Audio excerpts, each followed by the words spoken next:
शेक कसा करायचा ते सांगणार आहे. ही रेसिपी खूप सोपी आहे.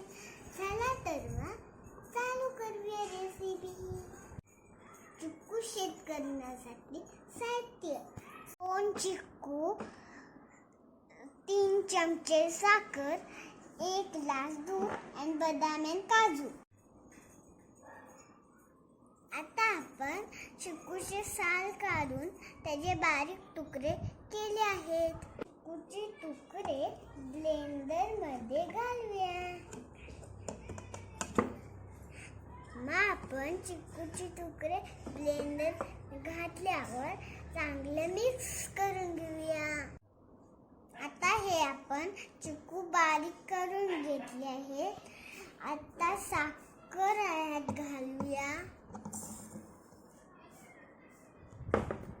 दूध,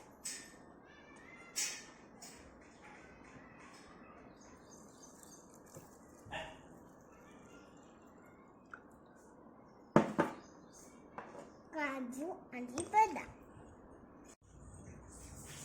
आता हे सगळं आपण ब्लेंडरला मिक्स करून घेऊया. आता आपला तयार झाला आहे छान छान चिकू शेक. आता आपण हा चिकू शेक ग्लास मध्ये ओतून घेऊया.